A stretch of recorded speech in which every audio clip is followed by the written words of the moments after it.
It's a potent environment with female soldiers working and living under hostile conditions with their male counterparts. This soldier, who asked us to call him Robert, spent 3 tours in Iraq as a signal unit leader out of Fort Lewis in Washington State.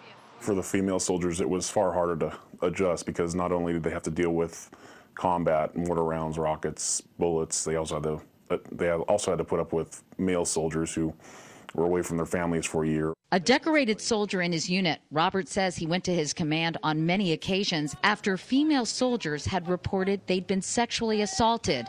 But more often than not, nothing was done. Last thing a commander wants, other than a death in his unit, is a sexual harassment or assault case, because that makes his command look bad. For Wendy, an idealistic 17-year-old, the military seemed like the answer to her prayers. I was mostly going in for school, but I also was going in to see the world and travel. Deployed as a combat medic at the height of the insurgency, Wendy was thrust into a chaotic and increasingly violent situation. Not long after, she experienced another kind of trauma when she was assaulted by a fellow soldier in her barracks while she was sleeping. He started pushing himself on me, and I wasn't having it. So I started punching him, and I actually kicked him in the groin. Afraid to go to her command, she took extra precautions, locking her room with a deadbolt, traveling in pairs. But just weeks later, she found herself fending off the sexual advances of a doctor she worked with in the OR. Again, she didn't report it. He was a doctor, he was a surgeon, and who were they going to believe? Wendy's experience is not unusual.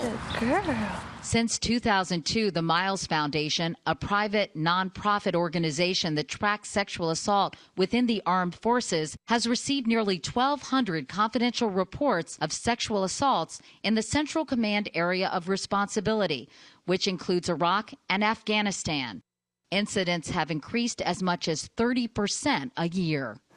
Part of the problem for the increase, critics say, is the quality of today's recruit. The military is increasingly issuing something called moral waivers, so they can enlist military personnel with felony convictions for crimes like rape and sexual assault. No, we don't enlist convicted rapists in the armed forces of the United States. If there's a consensus, that kid needs a second chance. I think he's got it in him to be a soldier. Then they'll let him into the armed forces. In fact, CBS News has learned that both the Army and Marine Corps did issue moral waivers to enlistees with felony convictions for rape and sexual assault, something not acknowledged in this follow-up letter from Secretary Dominguez. But it's not just who enters the military, it's how sex offenders are ultimately punished by the command. We have documents showing that a private convicted of a rape had a bad conduct discharge suspended so he could deploy to Iraq.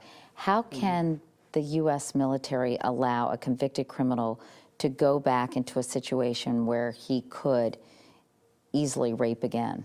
So I'm not familiar with this particular case. Have you ever heard of this happening there? I have not. The Army says it's committed to doing better, with plans of adding 15 special victim prosecutors and 30 criminal investigators by this summer. We've earned our way through the military. We put in our work, and I think we deserve the same amount of respect. Pay attention. It's a fight Wendy hopes female soldiers can win. Katie Couric, CBS News, New York.